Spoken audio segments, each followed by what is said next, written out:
What's up, everyone? I hope you guys are doing amazing today. I am checking something on... I can't comment. That's interesting. Okay, what's up, everyone? This is Spoken Word Live. My name is Joshua T. Berglan. I am your host. I am the founder and creator of the World's Mayor Experience Omni-Media platform. Of course, there's so much with this platform that's a lot of fun. You can check it out. Right below me, you can see joshuatberglan.com. Let me get out of the way so you can see it. And by the way, I have no idea how this camera is going to move. It just starts moving. Like it doesn't, I don't tell it what to do. It's not like an Ozbot where I move my head this way. Oh, well, I guess it's it's gonna move. The extreme zoom of this thing. It is kind of cool. I just have to figure out how to use it correctly. And once again, the chat is not here. When I decide which streaming platform I'm actually going to use, when I actually start taking, it's not that I don't take these spoken words live. It's just that I'm not in a normal setup environment that I would normally want to do spoken words. So like I'm having fun with this. Of course, I'm going to have fun with it even if I was in a studio, but nonetheless, I'm tinkering around with things. I'm one of those creatives that doesn't care about being perfect. It's one of the beauties of live broadcast is that I'm not going to say everything perfect, and sometimes I'm going to forget what I'm saying, or sometimes it just all kinds of things happen that are different here. But I am so glad that you're here. Thank you for being here. I wish I could see the chat because, again, in part of working out these bugs and deciding if I'm going to just stream from one platform or do all of them like I'm doing now, I don't know. I mean, ultimately, I'm going to eventually host all of this on my website. But right now, I'm having fun with it being on social media. Can replay it. And so anyway, whether you're watching the replay or live, thank you for being here. Before I get into this, I'm actually part of the reason why, before I draw the word, part of the reason, and this is spoken word, and for those of you who are watching for the first time, I don't know what the episodes are about. I shake this little thing up here, and then I draw a word, and then that's what I talk about. But all right, this is episode 10. I would say the last 8 broadcasts, the word I drew was like the right word to draw that day because I had already been talking about those things and it manifested, or I don't know. I don't understand how that works. It creeps me out. I mean, it even creeps me out when, I don't know if those of you who read the Bible, but when you or have a thought or something, or you have a question and then you just open the Bible randomly and then boom, there's your answer. Like when that happens, like that's what's been happening with drawing these words. So today I'm going to test it just for fun because I feel led to talk about something. Because this ties into my gratitude. First and foremost, speaking of gratitude, I'm grateful that my head has been more calm. I say that, and now I feel it.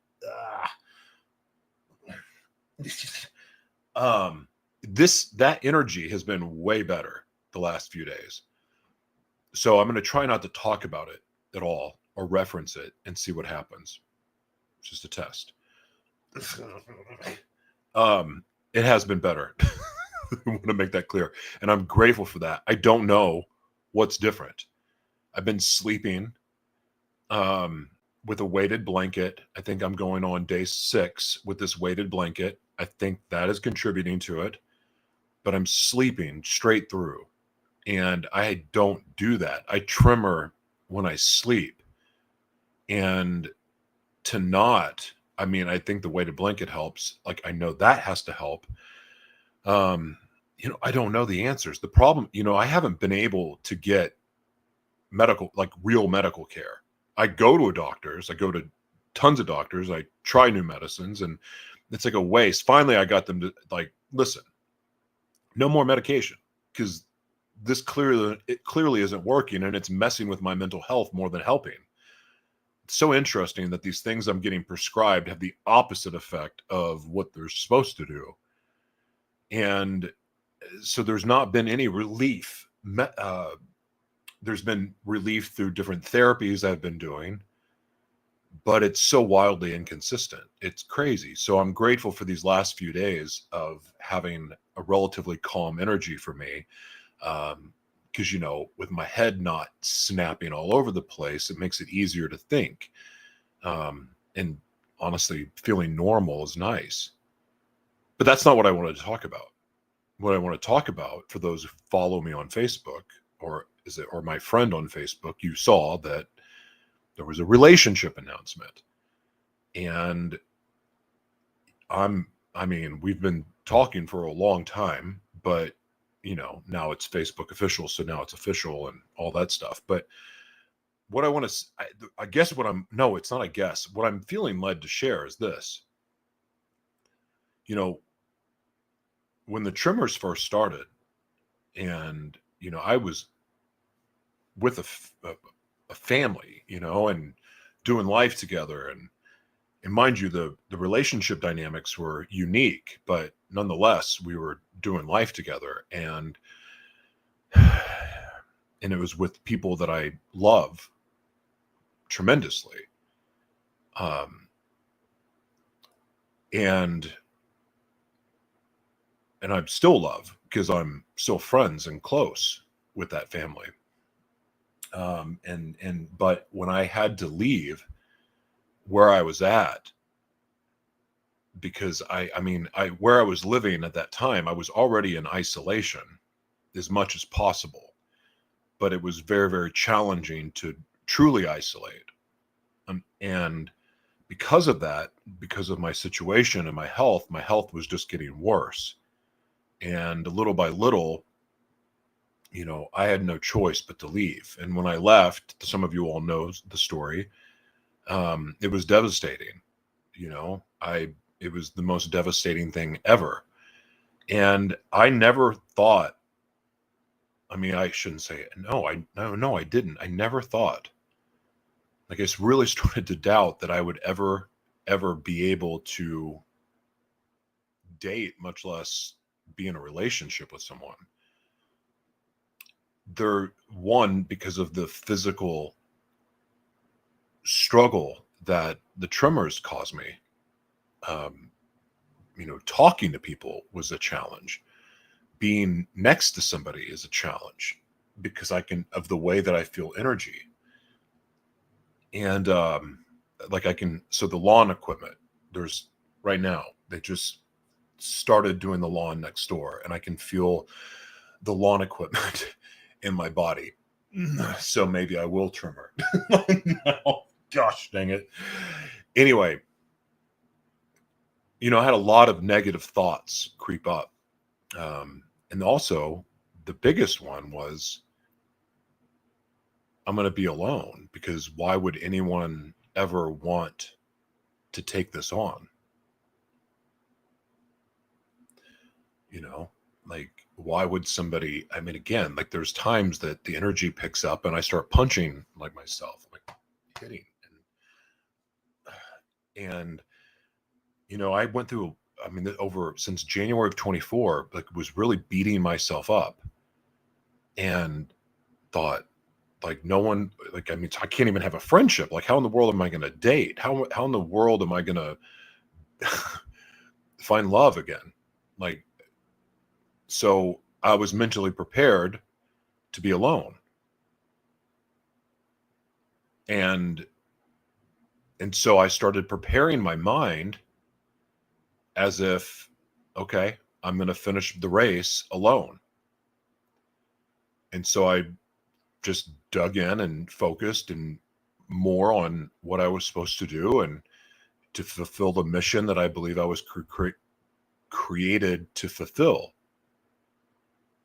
And that's where I put all of my energy. And then, of course, putting all of my energy into the purpose that I was created for also comes with having to become the man that I needed to be able to fulfill that mission. And I'm not going to lie and pretend that I didn't have in the back of my head, well, maybe I'll meet somebody that will see me for my heart and the man that I've become. And maybe that would attract somebody to look past my situation. But most of my energy went into becoming the man I was created to be, to fulfill the purpose I was created for.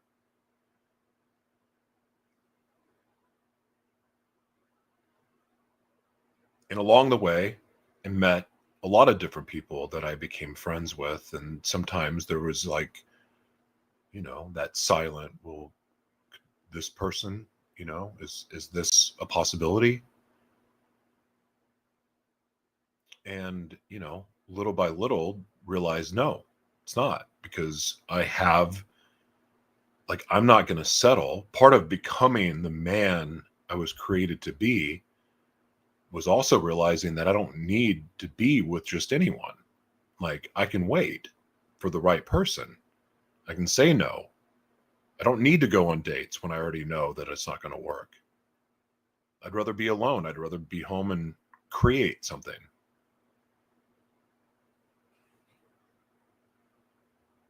And it became easier and easier to do. In fact, I would say that the more I healed, the more I realized I didn't need anyone. Did I want someone? Yeah, of course. I have a lot of love to give. And I'm grateful for my last relationship, because that's where I learned to love, and that's where I learned to receive love. And even though I'm still working on that, I'm so grateful for that. I learned how to be a dad. I learned how to be a good partner. I learned, again, how to love and to receive love and to not be selfish.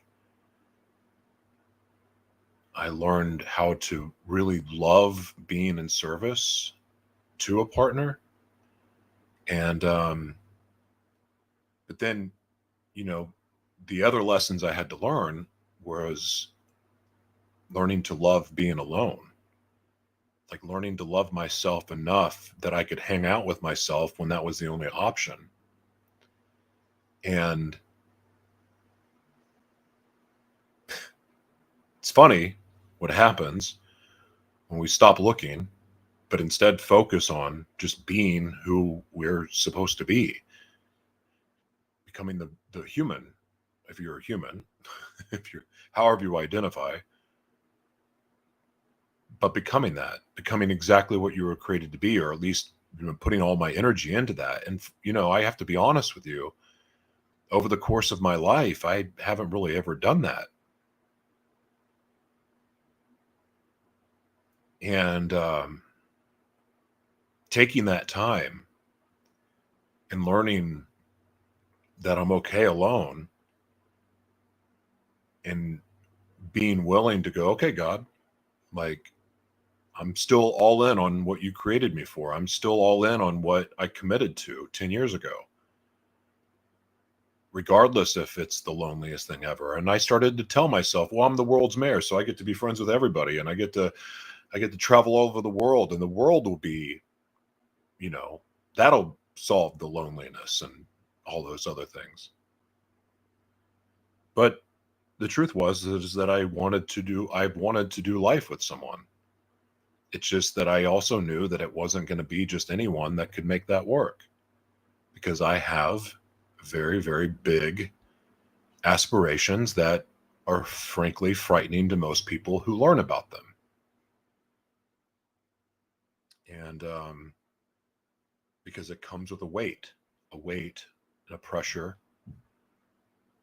and that most people would not want to have. So it was going to be somebody unique and one of a kind. And I was mentally prepared to wait for that one of a kind. And so, without going in too far about all of this, I just want to say that I'm grateful that I was patient and waited, because I found the one of a kind. And I'm really grateful for that. And feels really good to be loved and cared for who I am, without having to hide or pretend or to try to be someone I'm not. Like just getting to be me and being loved for it is a really great feeling. And the truth is that it would have never happened. It would have never happened had I not learned to love myself and learn loving to be with myself and not needing someone. That was a huge breakthrough for me. And I'm grateful for that. And I'm grateful that I truly found a great partner. And I'm not bad mouthing anyone in my past at all, because there's a season. There's a season for everything. And I'm grateful for this new season and the upcoming seasons to come. Thank you for being here. We're going to draw the word now. This is spoken word, as I said before. We are live, or possibly you're on the replay. We're going to draw the word and we're going to see if it aligns at all. Because again, 8 episodes in a row, the word just seemed to fit. So let's see if we can go number 9. I'll let you look first. Oh, wait. Overcoming. Okay. Oh boy, this one's going to be tough.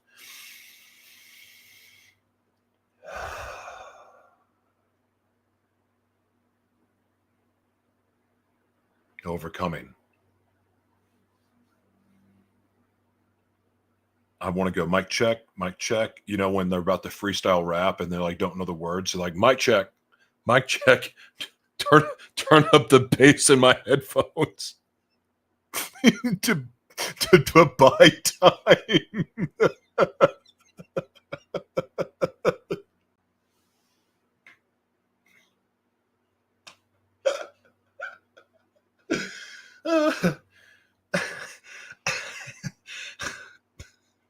Turn up the snare.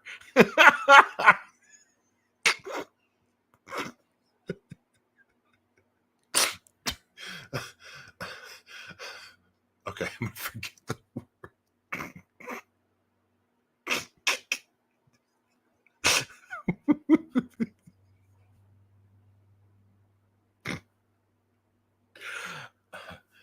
I'm supposed to laugh at myself.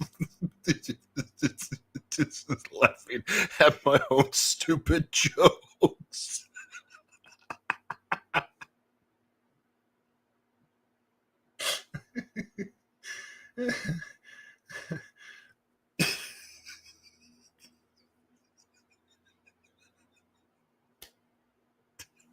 I'm so sorry. I can't focus. It's not that funny, Josh. It's not that funny, Joshua. It's not that funny.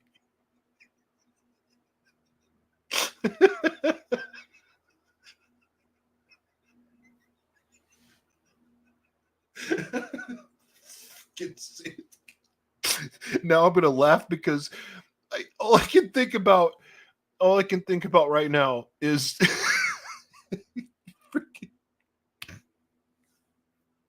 it's my senior year in high school. I don't know why I'm thinking of this. Because we so there's this group of people like thinking about on the way to football games and riding the bus with the football team. And like some of us were real serious and like I would try to turn into a demon, I'm like thinking of like horrific, mean, awful things. And like I'm basically trying to possess myself so I can be a savage on the football field. And I remember some of my friends, they were kind of jackasses. And they would love to laugh. And like they would crack up and make jokes, and I could just get serious. Get serious.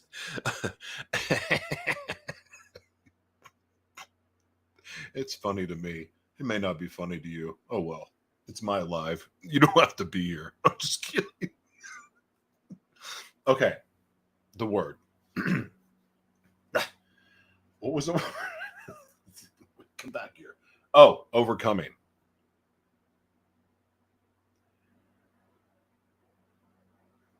Man, being an overcomer is like the coolest thing ever.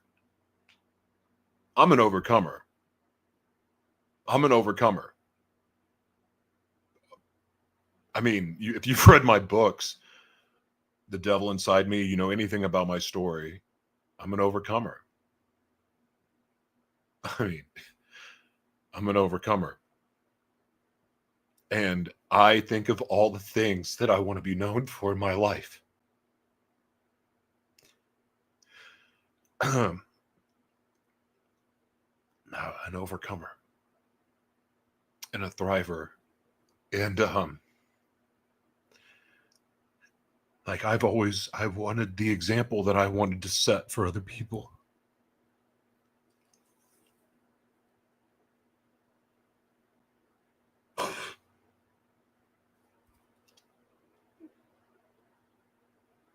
And what oh, dadgummit, we're live. I wish I could cut this out now.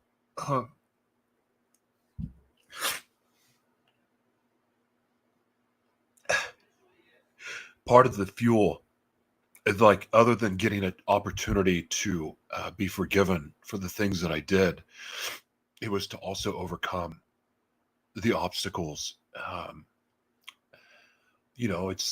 I have my own obstacles, like, I had the obstacles that I faced. I had the obstacles that I created for myself.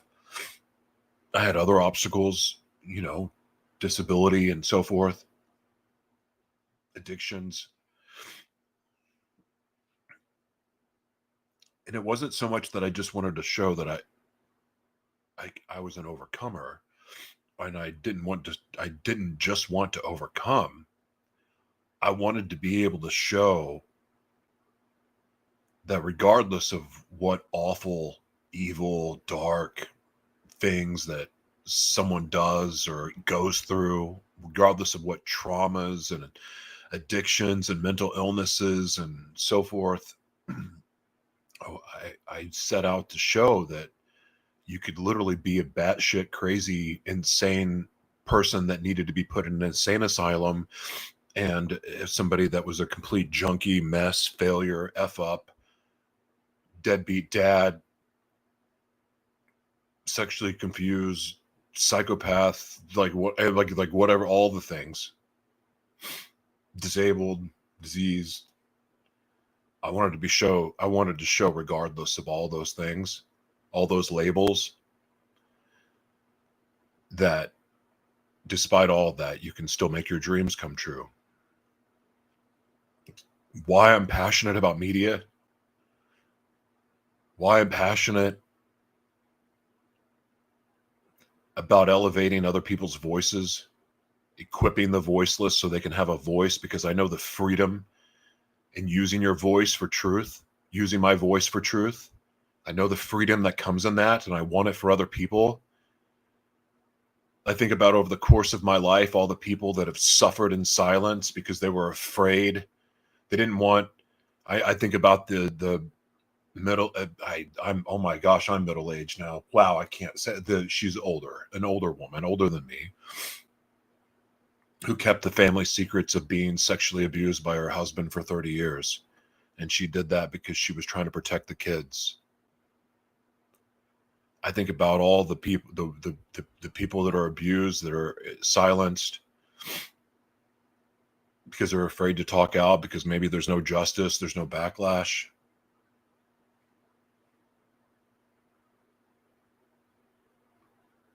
I think about the trafficking victims that go back to their captives because, the devil, is better than the one you don't, is what they say, which is, BS. The devil's the devil. Or the devil in your life is the devil in your life. I mean, never mind.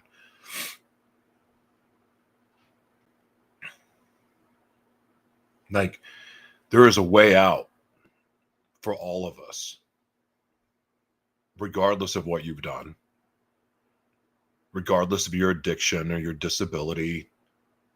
There's a way out. There is freedom.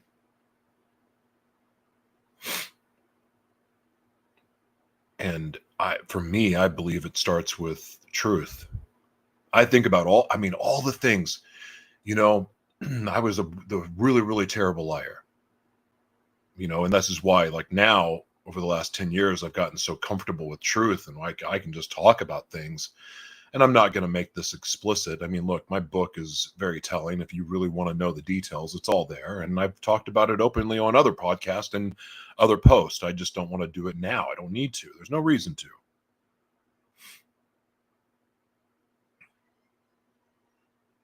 But I think, like, that truth, like, I've all the things, like surrendering my life, like, that was powerful. Surrendering my life changed so much for me.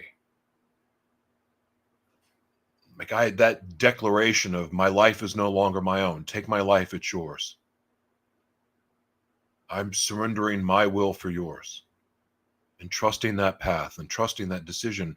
But the thing is, I wasn't free yet. I wasn't free. Just like I think about so many other people that, whether it's getting saved or surrendering your life or whatever it is that you say with your belief system. There's so many people I know that go through that process, but they're never free. They stay broken down. They stay hurting. They stay confused. They stay lost.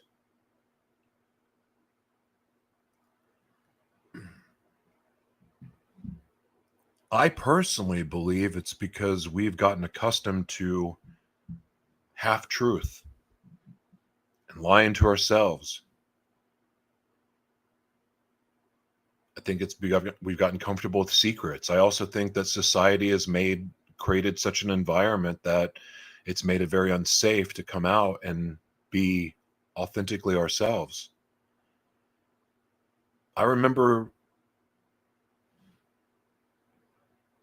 finally getting the courage to be open about my sexuality to the people that share my faith. And trust me, I wish I hadn't. I mean, well, no, I'm glad that I was open about it because I don't like secrets. But if my commitment to serving God wasn't real, I would have bailed a long time ago. Like if my commitment to a relationship with God wasn't serious, I would have bailed on my faith way early into the process because of the way I was treated by people who share my belief system.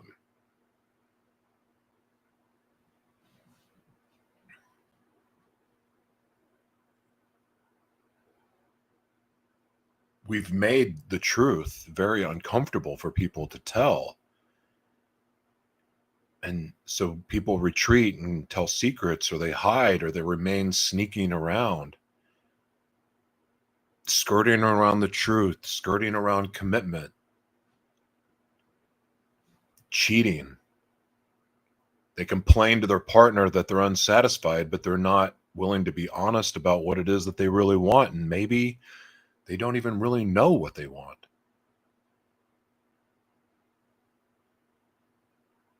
Probably shouldn't be in relationships if you don't know what you want, because all you're going to do is waste people's time, cause confusion, and probably traumatize the crap out of your partner and yourself. I used to say that I think we should do the work to completely heal before we get into relationships, but that doesn't make sense because you need that relationship to help you heal. I think there's a certain level of healing that should be done before getting to relationships, yes, but at the same time, there's a really amazing approach in relationships of like when you find the partner that you love or you enjoy, or like, hey, we've got something here.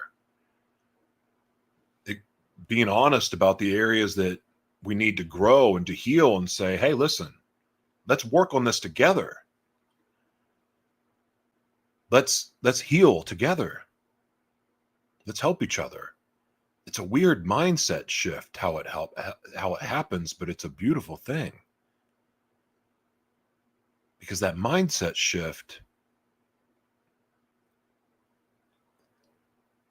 sometimes all we need is a different perspective to see the truth, or to take the sting away from something, or to take the hurt from something, or to remove the trauma out of a situation. Sometimes a fresh perspective can do that. And instead of going into a relationship of like, oh, I got it all figured out and I've got it all and this best foot forward thing, which we all do.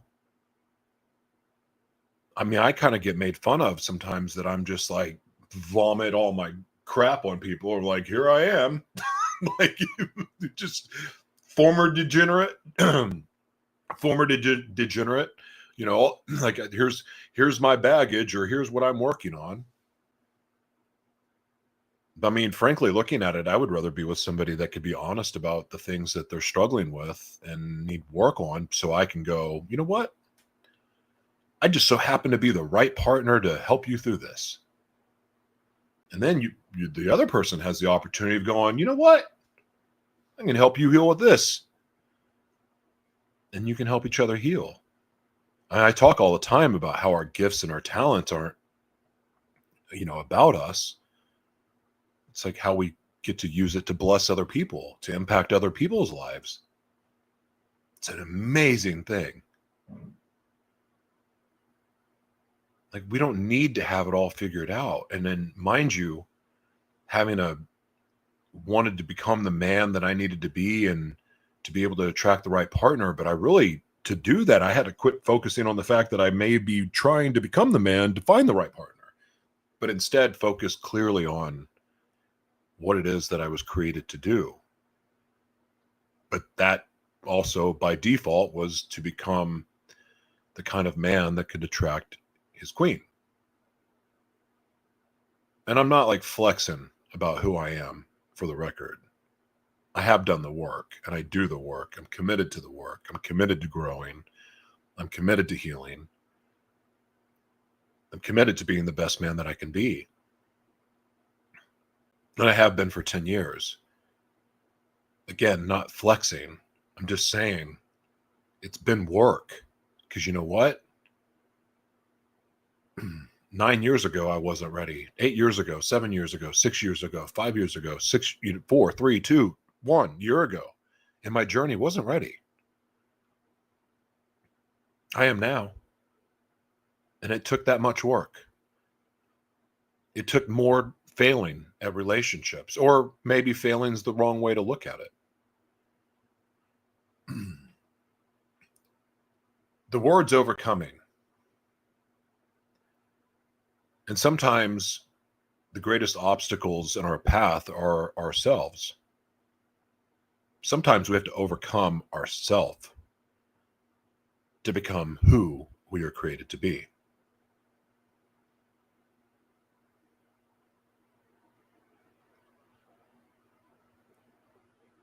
Because ultimately, it's the decisions that I make that affect my path to becoming who I was created to be. Sure, I can have outside influences. I can have people come at me, call me names, criticize me, try to trigger me. They can say I'm a false prophet, even though I don't call myself a prophet.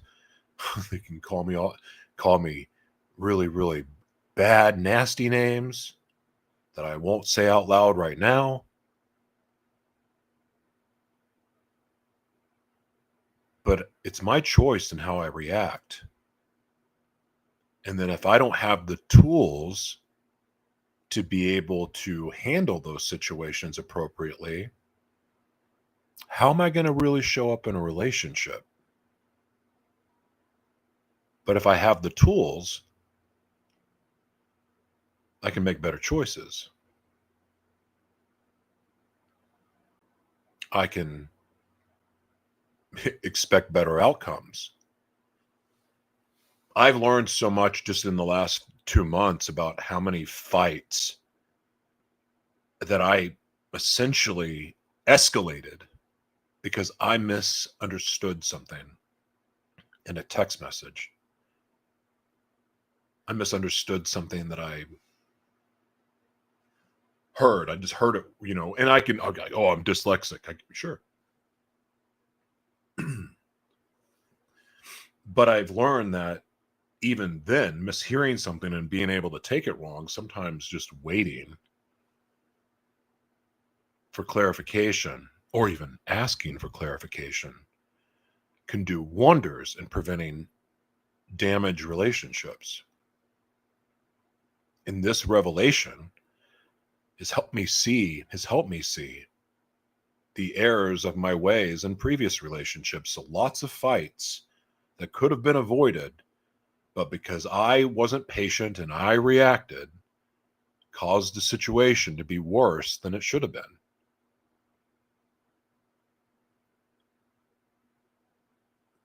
Like, I mean, looking back at that, it's just like, wow, I had no business, like, much less, I had no business being in relationships with the lack of tools, but because I was codependent and horny, you know, made a lot of bad relationship choices.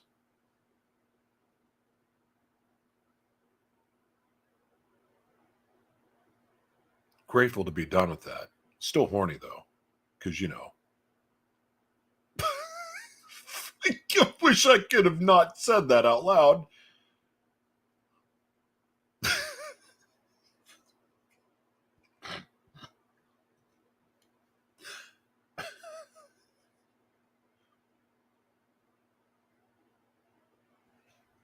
I mean, it is true. But you know what? Even with that, having to learn self control, you know, don't need to put your penis in everything. Like, I'm serious. Just because somebody turns you on doesn't mean I need to jump in bed with them. And that's been a process, learning over the years, but grateful to get to that place and learning self-control because, I was a hypersexual monkey and, you know, and as great as all that is and fun as it can be, if there's no self-control there, I mean, it can become pretty dangerous.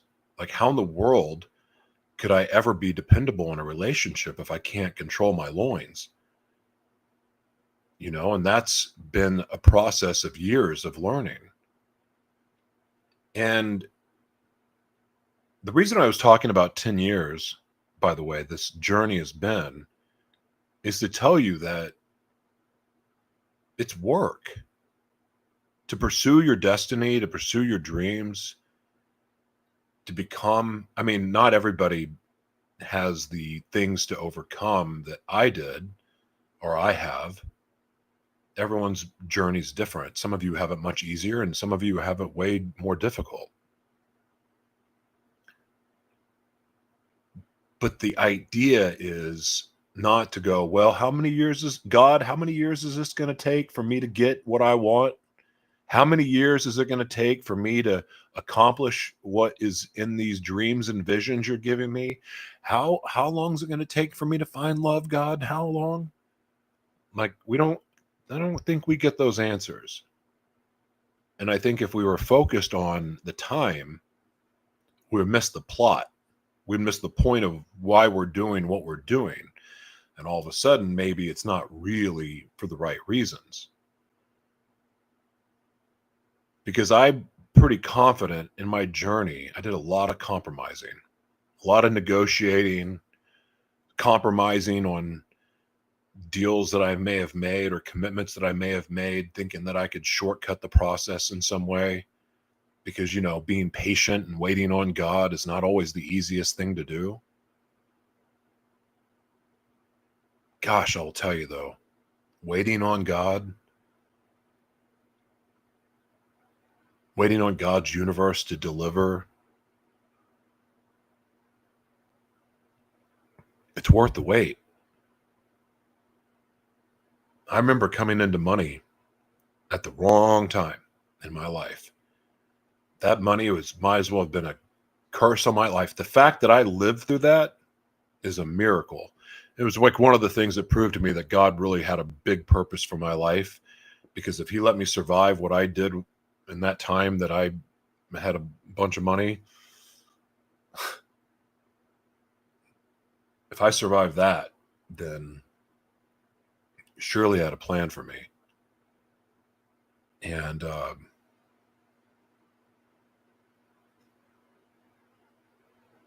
but it's worth the work. And overcoming, there's always something to overcome. But typically where things get a little wonky is when we're like first trying to get started, you know, like you're struggling with your addiction, you're now just now trying to heal from the trauma or the abuse or being cheated on, trying to deal with a broken heart for the first time. It's the very beginning part where where our faith muscle isn't built yet. We don't have that trust of knowing that everything is, like, hey, all right, I'm meant to overcome this. I'm meant to overcome this giant. I'm meant to overcome this addiction, this trauma, this abuse. It takes a little bit to get there, but you will get there. You just can't give up. And one of the best sound bites of advice I've ever heard in my life, and I say sound bite of advice because it plays like a sound bite in my head. Do something every day to stretch your faith, and you will see God work miracles in your life. You will see miracles every day. Do something every day to stretch your faith. Step into faith. Like, even if you take 5 steps back, try to get a toe hair, a toe hair, try to get a toe hair pot in the positive. Like, but do everything you can each day to stretch your faith just a little bit. You will see so many miracles. It'll blow your mind. I have the biggest faith muscle ever. Why? Because I've seen God work a miracle every day of my life for 10 years. What I've overcome, what I've gotten through, the loss and the re-loss and the loss of more stuff. And even in all that loss, the one thing that never got taken away, when there was nothing left, my purpose remained. So if I know anything, purpose matters. And it's why you were created to overcome. There's not a single giant in your path, a single Tyrannosaurus Rex, dragon, boulder, rock, firebomb from the sky, harp-induced earthquake. Oh, sorry, didn't mean to say that. There's not a single thing that you were not meant to overcome. You were created to overcome every obstacle in your path. Why? So you can teach others how you overcame. That's why our truth matters. That's why your testimony matters. That's why the how you did it matters. That's why there's someone dying, literally dying, to hear your story. Because people will look to you and go, if they can overcome that, I can too. Thank you for watching.